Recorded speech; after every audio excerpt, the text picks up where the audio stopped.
Una mesa hecho con el título de Guerras, Jerarquía y Poder, en la sociedad maya del periodo clásico. Vamos a empezar un poco extraño, porque para hablar del periodo clásico nos vamos a ir lo que es un poco primero al siglo XIX. Nos plantamos en 1850-1851 en la Guerra de Castas, donde se generan una serie de textos muy interesantes y que contienen información que nos interesa mucho. A la hora de hablar de poder, de jerarquía, en muchas ocasiones buscamos los propios acontecimientos históricos, los eventos políticos, y vamos aquí a aproximarnos al tema pues un poco como de refilón o darle una vuelta por detrás, y vamos a estudiar o a fijarnos un poco en lo que son las expresiones o los títulos, fórmulas reverenciales honoríficas.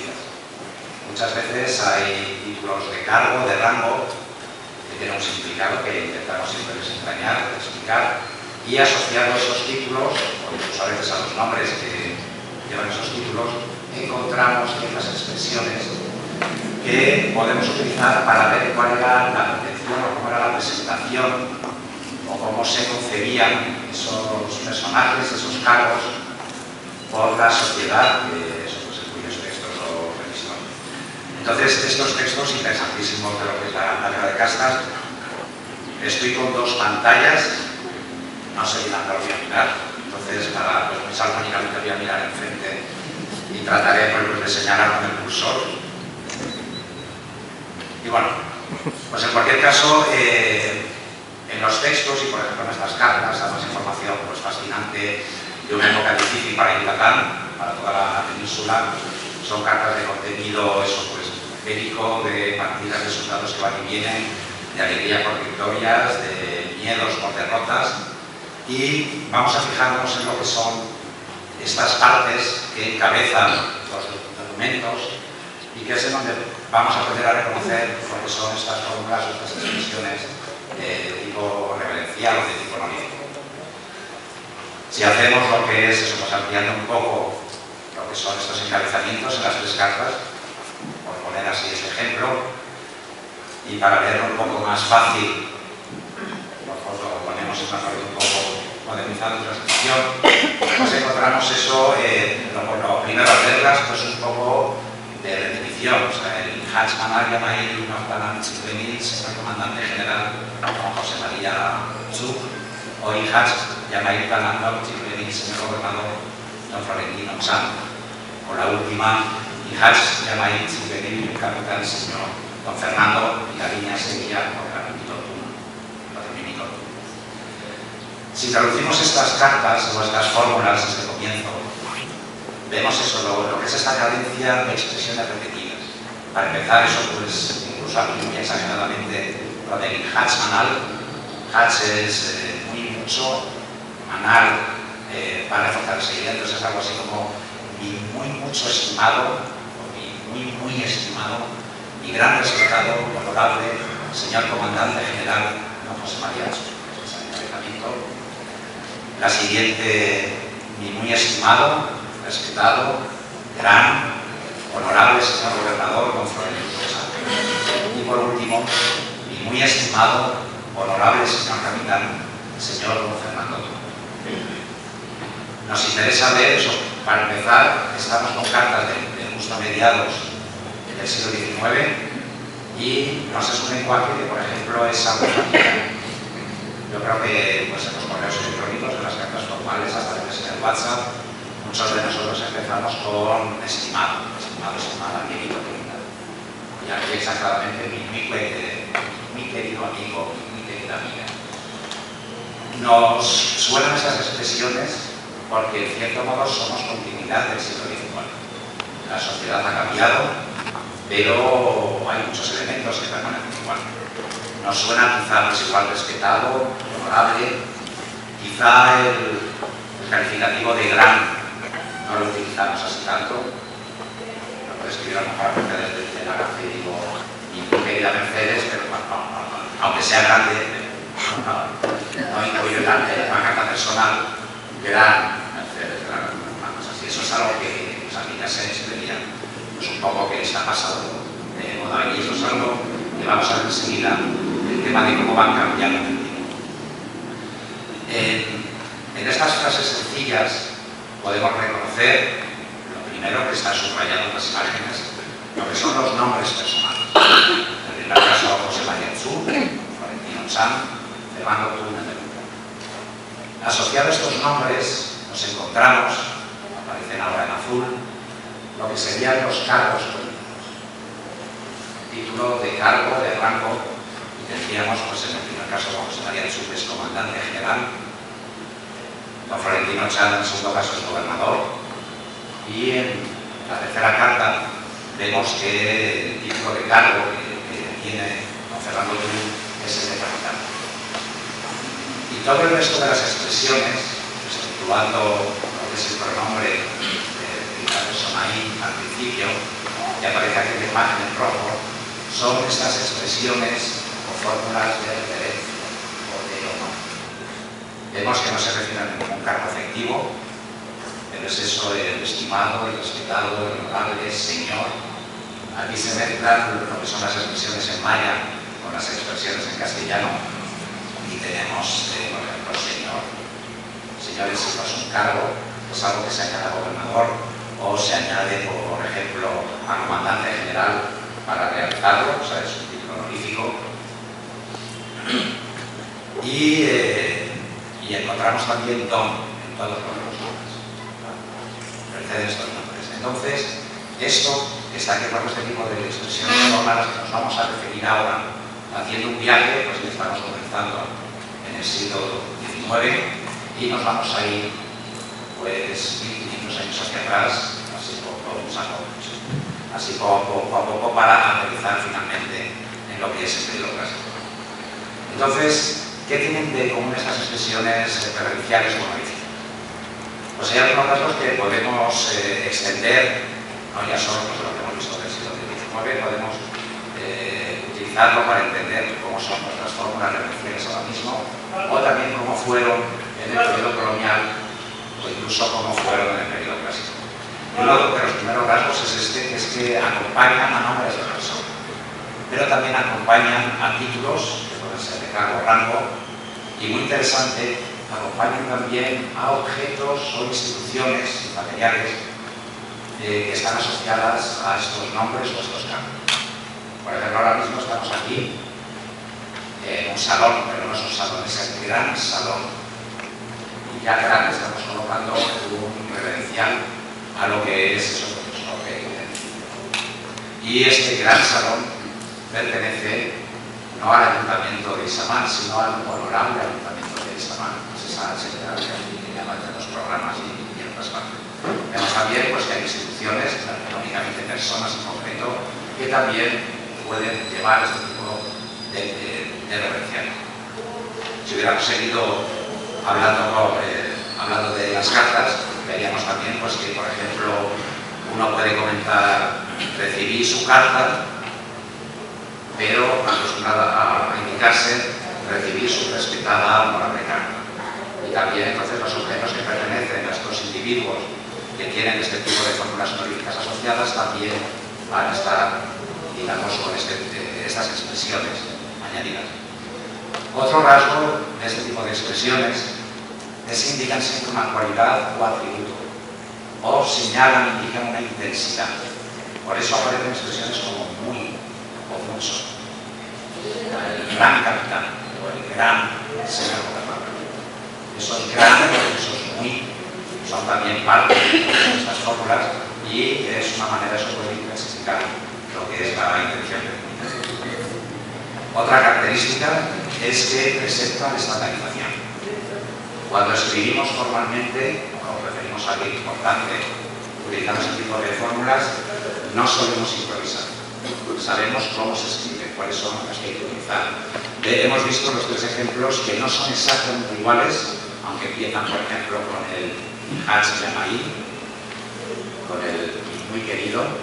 Vemos que hay cierto orden, se colocan antes lo que es el estimado, luego se el respetado, luego el honorable, luego al final, justo antes ya del cargo, el nombre, aparecen expresiones como señor. Y entonces, aunque no son exactamente iguales, pero sí hay una cierta estandarización. y muy importante, están sometidos estas fórmulas, estas expresiones, a lo que son cambios en el tiempo. Y aunque he escrito aquí modas, no hay que pensar en modas en cuanto a caprichos, sino moda porque en el fondo es, bueno, pues ahora se estila, pues se estila así, ahora se estila algo más recargado, se estila algo mucho más sencillo.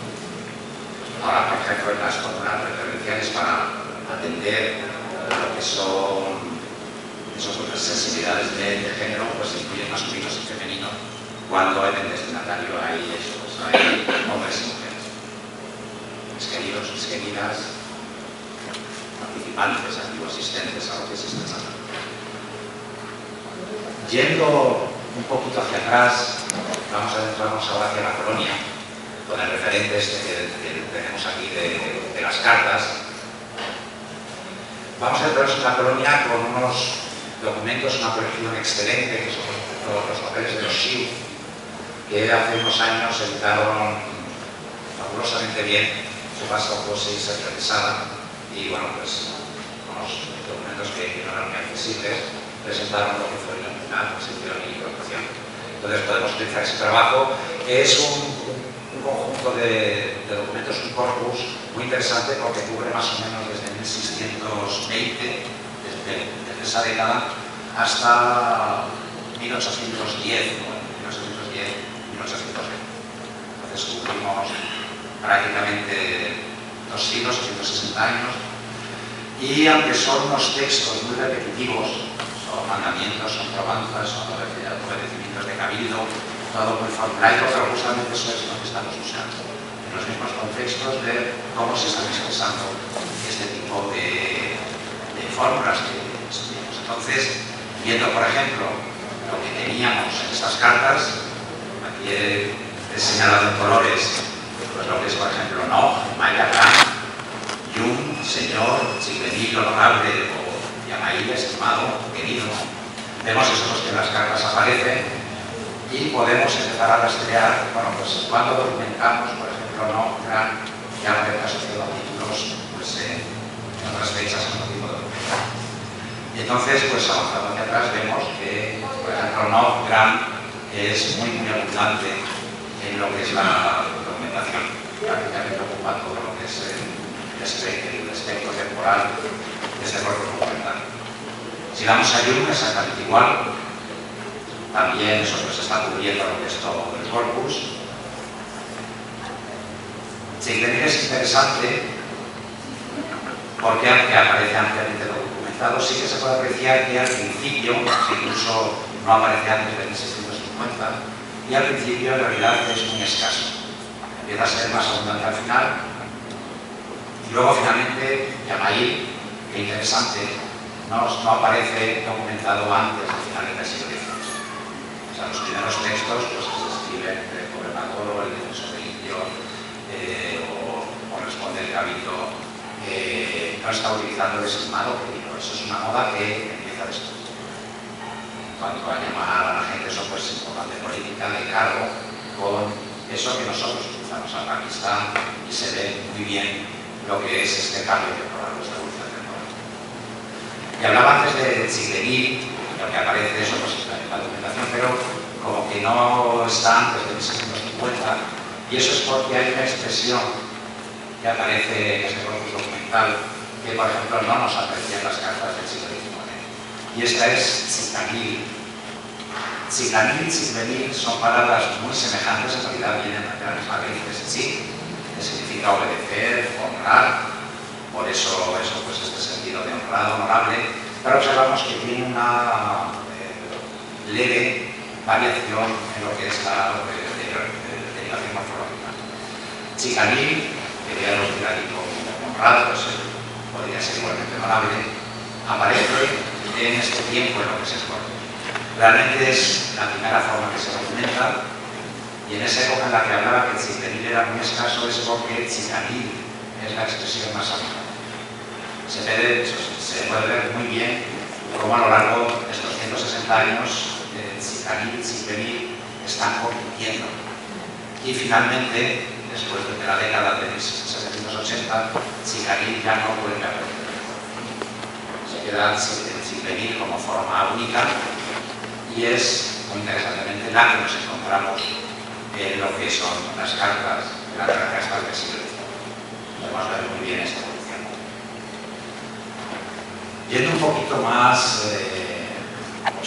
observando, bueno, pues este tipo de expresiones, hay un hecho muy interesante, que es que cuando estas expresiones acompañan a títulos de origen español, por ejemplo, rey, en las cartas rey, aparece gobernador, aparece defensor, funcionario de Yucatán. Estos títulos, o los personajes que llevan estos títulos, van con esos 5 que aparecen ahí. Pueden ser no, grande, pueden ser yum, señor Maya, eso chicanil juvenil o al final Yamay. Pero cuando vemos que el destinatario de las cartas, o al que se le está refiriendo, es alguien que tiene los títulos tradicionales mayas, los indígenas, como por ejemplo Ahau, Alasunik se utilizan hasta comienzos del 19 en Corpus, vemos que en realidad no todos estos títulos referenciales van acompañados. Y en el caso de Ahau y Alasunik solo van a aparecer asociados a no, grande y a yum. Esto es muy interesante porque sabemos que, por ejemplo, honrado, honorable, eso viene de los protocolos o del sistema diplomático español. Lo que hizo el maya fue simplemente traducirlos al maya. Entonces, lo que ya existía en castellano, de honorable señor, y honrado, lo que sea, eso al traducirse al maya aparecerá en este corpus, pero no aparece nunca como por ejemplo, Chicanilajao o Chicanilajao. Para el maya, cuando mira su institución de Ajao, de Jarasumí, no pone lo que son los reverenciales españoles, sino que utiliza lo que entendemos que es la tradición que viene de época más antigua, que es no y yum. O sea, el maya, estos cargos los consideran grandes, no son yum, señor padre, pero esto de honorable y demás, eso es cuestión de los españoles. Cuando vemos todo lo que es la precolonia, esto es un poco significado, hay más expresiones referenciales, pero aquí encontramos, bueno, pues, de más barriga, o sea, de más moderno, más antiguo, pues se llama ir, otras expresiones que no hemos visto, talán, chicanil, chicanil, para hablar de algo santo, o sea, se utiliza ilich. Aquí falta esta idea de la colonización y el lado, este tipo de expresiones. Aquí vemos el no y el yum. Y otras expresiones muy interesantes que son, por ejemplo, yajahual, que son nu, que es interesante que siempre los diccionarios se van a traducir igual como grande, nu, que es igual que no. Luego aparece aquí, así he puesto una interrogación, porque el contexto en que aparece es en algún antropónimo, en algún biónimo, aquí Colón, por ejemplo, aunque está ya en esta época muy en desuso. Y luego, muy interesante, pues aparece Google, algo que nos suena de Google del periodo clásico. Hablaremos luego sobre este mito. Y lo interesante, llegamos al límite del 16, es que tenemos todo el corpus de escritura. Podemos, pues ahora este resumen de 500 años, podemos extenderlo con lo que es, como son los referenciales, 1000 años y 500 años. Aquí observamos eso, pues algunos que no aparecen en la colonia, no aparecen, otros en cambio sí. Vemos estos enlaces. Tenemos el gran problema del periodo posclásico por falta de documentación jeroglífica. No porque no haya absolutamente nada, sino porque lo que hay son principalmente los 3 códices jeroglíficos son de contenido religioso y no incorporan este tipo de expresiones. Y bueno, pues igual que he simplificado un poco para que quepan, y espero que lo puedan leer, aunque está muy agregado esta serie de expresiones, pero bueno, por ejemplo, en el periodo clásico podríamos añadir estas opciones. O sea, además el canyas, que es en realidad un fascismo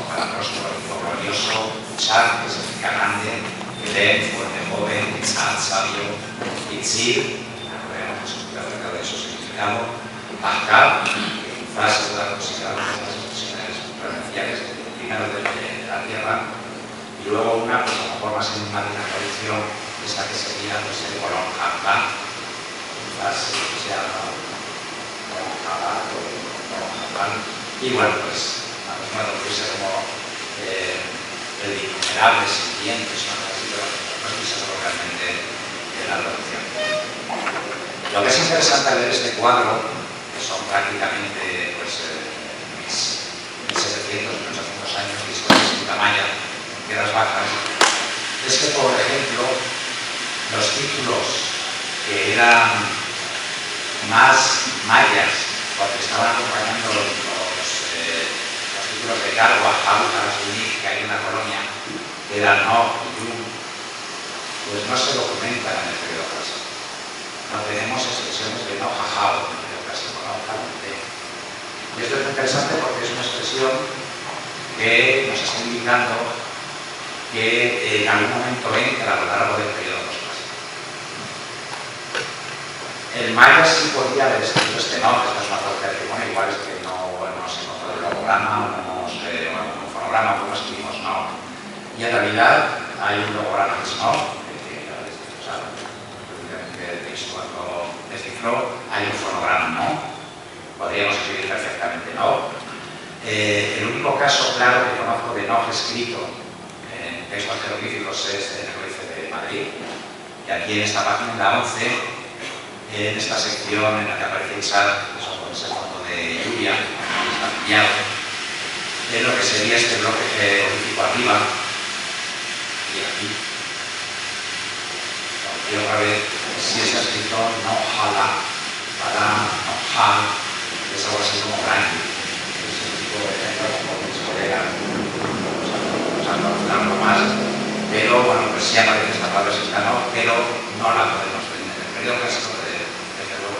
Los miles de textos que tenemos nunca están acompañados a los títulos de identidad.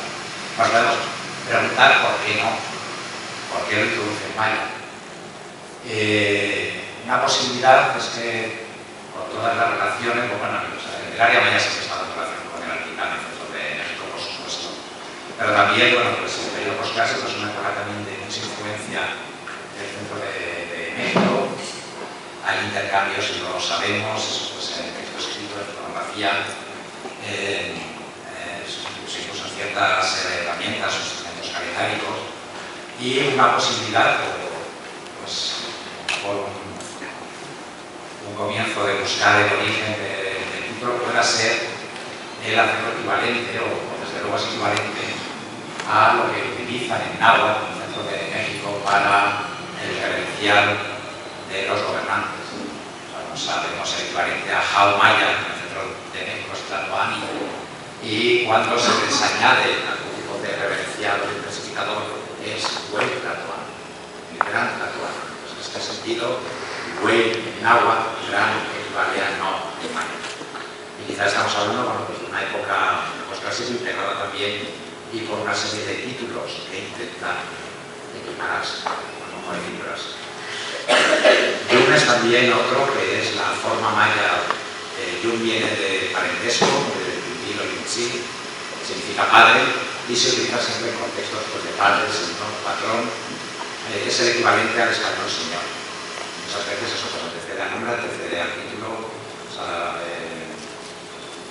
no Yum Mahao en documentación colonial. Pues, gran señor, rey. Así sería. Pero Yum, si observamos en este cuadro, tampoco aparece claramente como referencial documentado en el periodo clásico. Conozco una expresión que es el río azul, Yumu, que sería algo así como su señor o su padre, pero en este caso podría estar entre dos expresiones personales y entonces sería el término de parentesco y no este contexto que está en realidad extraído, pero que sería el funcionamiento como término de parentesco. Entonces, ¿qué encontramos en el periodo clásico? Por el tiempo del que disponemos, pues no podemos hacer eso de ir a hacer un repaso de todos. El doctor Bernal ha ha planeado una publicación con las ponencias, entonces pues espero que pronto dispongan ustedes de lo que es el texto, con todos los ejemplos y extendido. Entonces voy a referirme ahora al periodo clásico con algunas pinceladas. Y por ejemplo, pues muy interesante, en el periodo clásico aparece un título que no está luego en la colonia, que es este Man.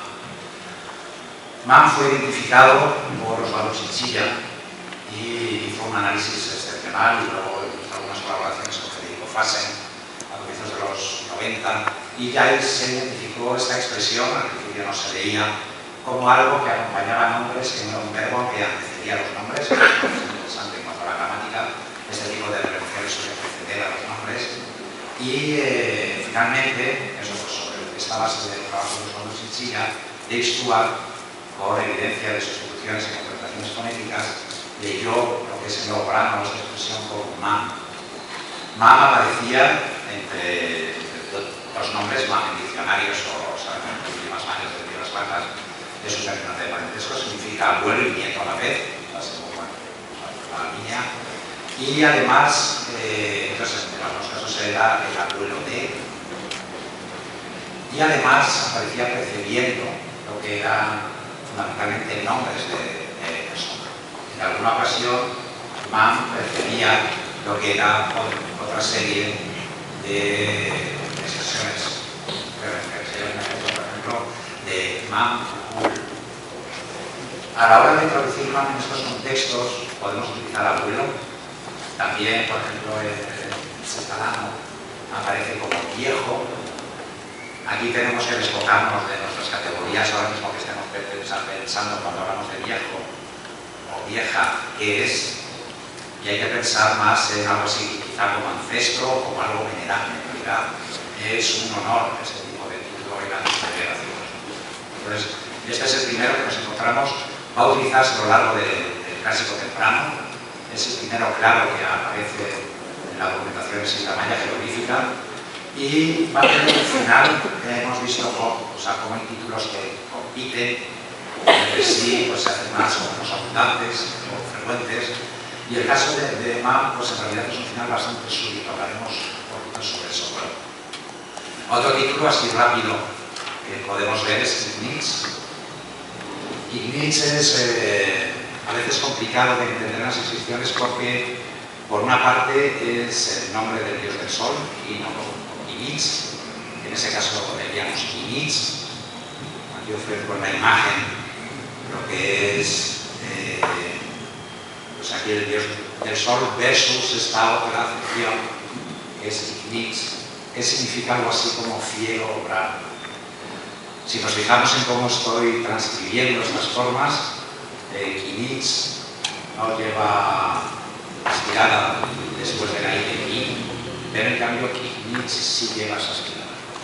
Sabemos por evidencia comparada que Kin es sol, o sea, el nombre del dios del sol es el propio sol, y que luego, mediante una derivación, esa expresión Kin se transforma en la raíz Kin, que tiene el significado de caliente, algo que tiene calor, y también para formar parte de expresiones como, por ejemplo, aquí en sortir, enojo o cólera.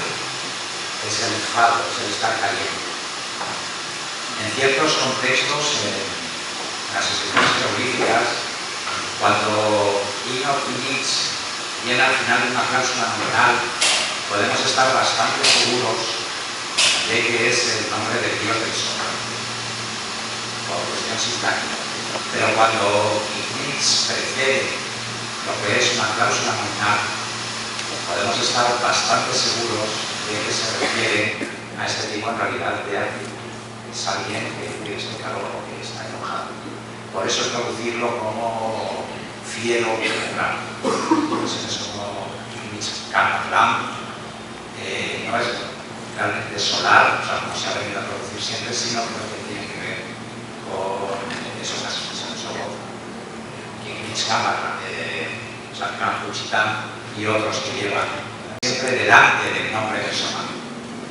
En un hueso que encontró, pues, desgraciadamente desaparecido Ricardo Velázquez, nos pintó hace unos años en un entierro sobre lo que es un punzón, un perforador, apareció un interesante texto en columna que transcribo aquí, con algunas dudas, algunas expresiones de eso, pues el cuchipar, o sea, el perforador, el clavador de hueso de Auguste, utilizando los colores que habíamos utilizado antes en las cartas del siglo XIX, tendríamos subrayado lo que es el nombre del propietario, el nombre del gobernante de Suntok, o el Auguste Suen, o interrogación Top.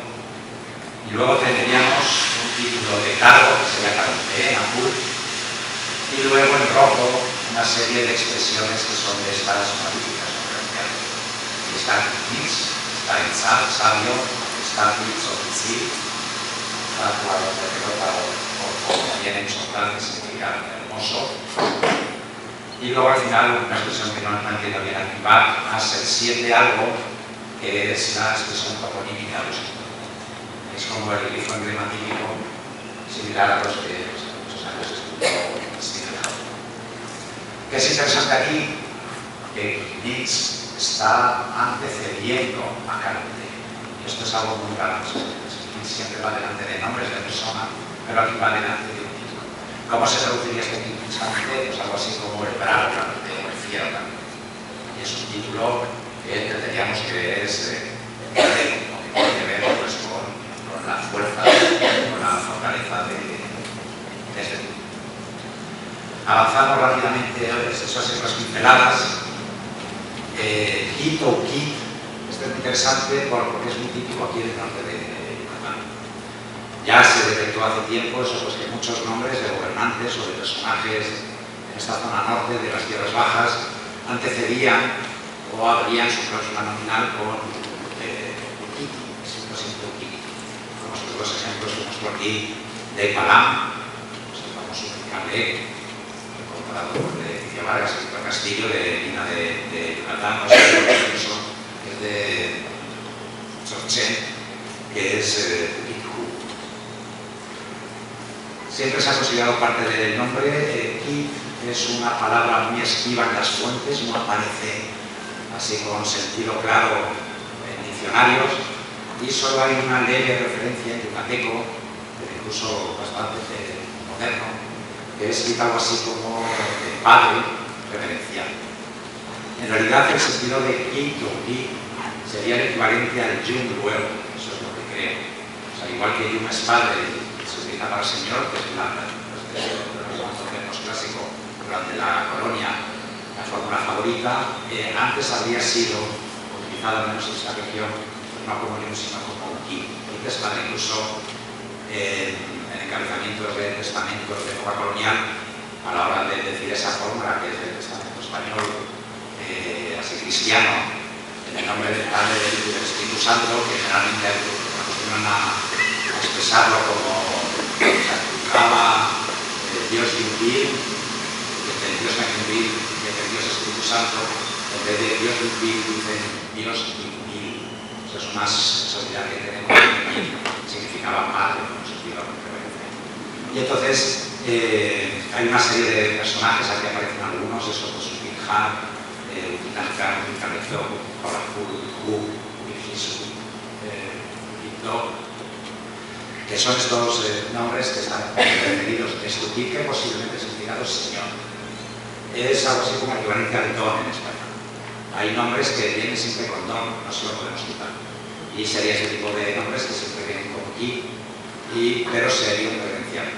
Lo curioso de este título es que presenta una variante posiblemente dialectal, por ejemplo en Xaluquín, donde hay dos personajes que se llaman Kinpa y Kinmahan, no están referidos por Kit, sino solo por Kit, si están posiblemente es el estilo local. Y también la inmensa mayoría de estos ejemplos vienen del norte de Yucatán, que es algo peculiar de aquí, menos ese caso extraño en Copán, que el último gobernante se llama Uquito. Y entonces, bueno, pues habrá que ver por esa excepción, pero este sería otro de los referenciales. Vamos a centrarnos, vamos subiendo el tiempo, a un título muy importante, que es con el que vamos a acabar, que es el título Kul.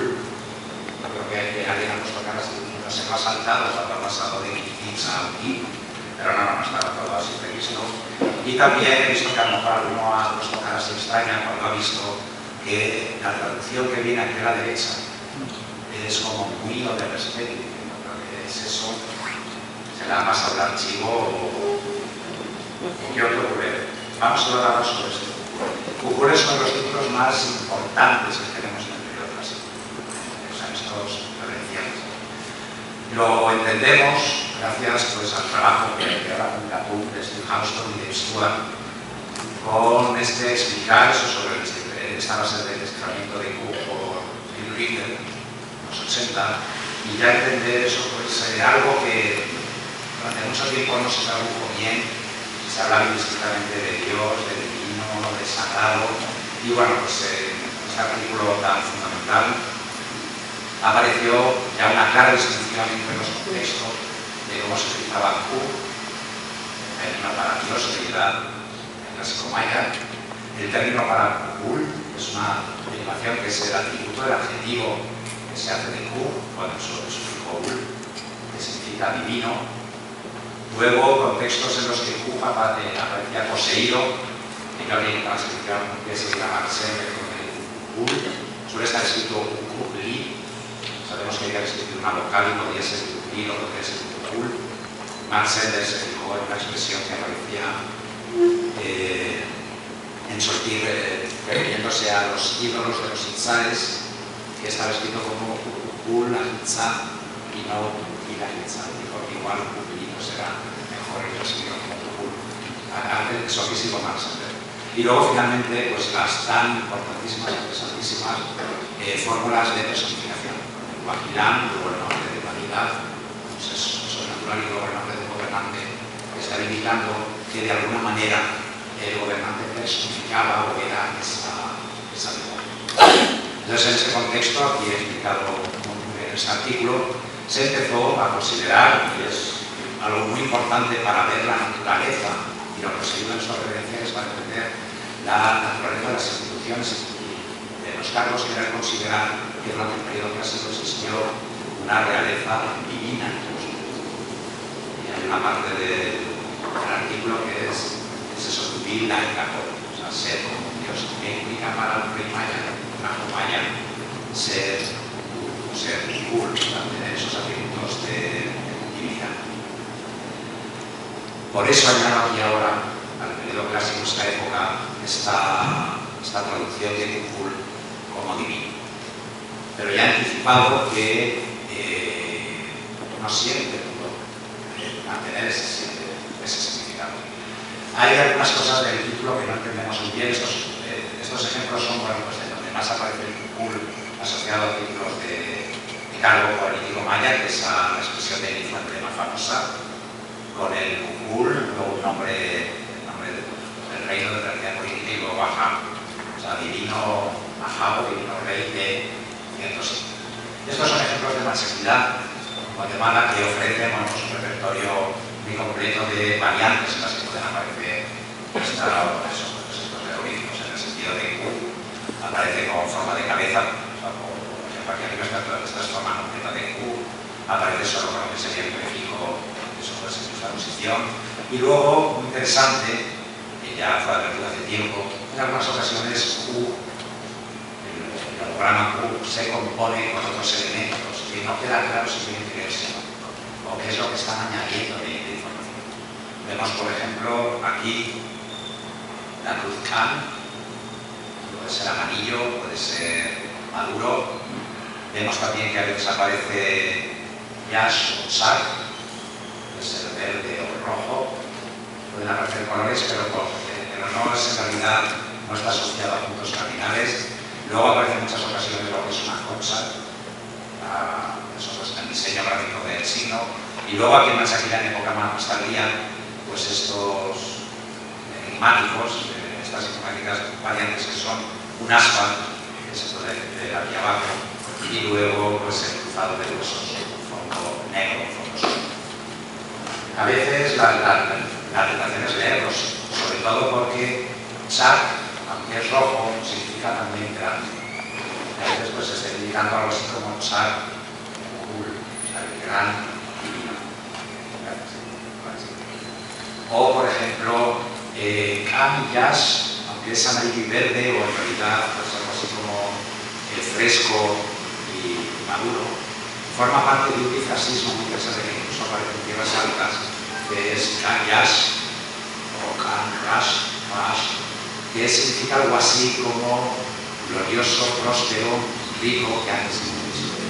Quizá el colocar esto como una forma de indicar el glorioso, divino, majado. Hay otros casos en los que claramente no se lee, por ejemplo, compuestos de blanco, pero bueno, ya hablamos luego de esto o ya para lo que sería el trabajo escrito. Pero en cualquier caso, bueno, hay cosas que desconocemos. Y lo que interesa es eso, es el cambio. Cuando vemos este cucul, que lo van a escribir como cucul en época colonial, cuando aparecen los textos asociados a personajes o asociados a cuestiones políticas, realmente el significado nunca es del mismo, sino que, por ejemplo, aparece en diccionarios coloniales, cucul, dice en composición muy, o sea, es un intensificador. Y dice, muy o mucho, dice Kul Agnuya, muy pobre, no es el divino pobre, sino muy pobre. O por ejemplo, al final Kuluni, muy hombre. En otras fuentes, aunque aquí seguimos en el camino de Kul, por ejemplo, soy Kuluni, muy hombre, y dice hombre de respeto. Llaman así a los españoles. En muchas ocasiones, cuando seleccionamos a los españoles, se utiliza la expresión que es Kulunico, pero no es realmente hombres divinos, el español no es un hombre divino, es simplemente este intensificador o esta fórmula de hombre de respeto personal, de respeto. Incluso eso pues resta la palabra este público y lo equipara a lo que son las otras expresiones como un poquito único, que se basa en no grande, o también no único, que se basa en no grande. Pues en este sentido, el funcionamiento de Kul como este principal, pues es un intensificador y quizás es simplemente gran o grande. Esto debe gustar mayor. Es muy interesante ver eso, pues este funcionamiento en textos. Esto es la transcripción de un salvoconducto, que es eso, pues, de 1570 para un sacerdote que iba a Isla de Cozumel, y el salvoconducto, bueno, pues pide a los encomenderos, a los españoles, a los únicos que está marcado en el texto, pero los españoles y luego a los bataves, que eso pues que atiendan, que ayuden, que alimenten al sacerdote que está de camino. Y luego es muy interesante porque cuando habla pues, del típico documento oficial de Sacerdotería Española, habla de lo que es la pena para aquel que no, para aquel que no cumpla. Y entonces dice que los indios que no le ayuden, que paguen 10 pesos, y los españoles 100 pesos. Cuando dicen, siempre se indica a dónde, y esto es muy interesante porque el texto dice Tucumán Jajao, son los 100 pesos, aparece aquí antes justo el Shan, o sea, y también Jojocal, pesos subor, es la punta de la paga, Tucumán, que solemos traducir como para la divina casa, o sea, la casa del gran rey. Pero estamos en ese contexto en la colonia en el que Kul no significa realmente divino. Incluso es muy interesante, este texto en maya está escrito por Gaspar Antonio Chi, que está haciendo de intérprete, buen conocedor del maya obviamente, y que hace una traducción del texto en castellano. El texto en castellano, cuando se refiere a este Kulna, es para la Cámara de su Majestad. Estamos hablando de una institución, digamos, laica. La Cámara para la Hacienda Real, es a donde se va a ingresar el dinero de esas cosas. Y ya Luis y Sols, eso nos hablaban en los 40 cuando publicaron el documento este, que una, que puede ser iglesia, puede ser templo, porque es una casa divina y es correcta traducción, pero que todos estos contextos políticos no significa divina, sino que en muchas ocasiones, por ejemplo, aparece como sinónimo de audiencia real. Estamos hablando de edificios así o institución que no tiene que ver con algo que os explica. Muy rápidamente, la pregunta es, aceptando que ambas acepciones son correctas. Kukul significa divino en el periodo clásico, pero no significa divino en este contexto político en la colonia. La cuestión es preguntarnos dónde se produce o cuándo se produce este importante este cambio de desplazamiento semántico. Estamos hablando del colapso, estamos hablando de, en muchas ocasiones, bueno, en mayas y de las bajas, pero hay una crisis ideológica, una crisis de cómo se entiende la organización política desde el colapso maya, y puede tener que ver también el cómo ha ido cambiando, cómo sigue entendiendo o sea, tras el colapso, el ajao divino maya, el ajao va a desaparecer. La cuestión es eso, cuando empieza a haber indicios de que algo está ocurriendo pasando esa institución. Pero tres ejemplos sacados de la vida visuales. Por ejemplo, hay indicios de que Kukul está cambiando su forma de ser utilizado cuando este título, que es el título, bueno, está sin descifrar, es pájaro, banda, es una cabeza, y va con un fonograma tal de fonético, suele escribirse así, a veces con complemento, sin complemento, a lo largo del clásico, y de pronto el clásico terminal empieza a aparecer con un ámbito en el que nunca había aparecido antes. En otro caso, tenemos como ejemplo aquí en este fragmento de Estela, que dibujo contemporáneo, que es de Chisentik, que aquí apareció unos pocos años, un título que es bien conocido, que es Bajka, pues de pronto aparece Bajka. Y es también una época que es una fragmento clásico terminal, el título Kukul se empieza a aplicar a títulos a los que no se había aplicado antes. Cuando un título se empieza a hacer muy frecuente, lo normal es que se devalúe en significación. Y quizás cuando empieza a tener este sentido de intensificador. Chichén Itzá, y el norte de Yucatán, es el sitio en el que Kukul es más empleado. Aparece, eso pues ahí abajo a la izquierda, Kukulishik, podría ser la Divina Señora, pero también aparece, por ejemplo, arriba, como Kukul Ajkar, es un título sacerdotal del fuego, Ajkar, y aparece también con en contextos en los que no nos había parecido otra cosa todavía. Y muy interesante es el ejemplo que está aquí abajo, el que señalo, porque está escrito Kukul, luego Nuk, que es grande, este gran nos enlaza con la colonia, que sí aparece, y luego Ishi. Una traducción podría ser divina Gran Señora. Pero también, si ya en esta época estos ejemplos nos están indicando que Kukul se está utilizando de otra manera, y quizá anticipando esta otra afección modificada que encontramos luego en la época colonial, quizás simplemente se tenga que introducir este ejemplo como algo así como muy gran señora, muy gran señora. También, por relacionarlo con el ejemplo que hemos visto antes del salvoconducto, en Chichén Itzá, en la Capchi, la sección del frente del Intel, observamos que, ahí está indicado en verde, Kukul aparece escrito muchas veces. Es Kukulotó, que es Kukul Kokón, interesante porque Kukul está añadiendo a lo que serían nombres de persona, patronímico, me parece al final para el Kukulishik. Y viendo este primer ejemplo de Kukulotó, ya que se señalando con el cursor. Es interesante porque tiene que ver con podría ser la casa divina, la casa sagrada, como se llama el templo o la iglesia. Pero si nos fijamos en cómo es la Capchi, en realidad no es un templo, no tiene forma piramidal, los santuarios es un palacio. ¿Qué tiene esto que ver con qué? Pues por ejemplo que hemos visto antes en el salvoconducto, las multas que se van a ingresar a la Cámara Real.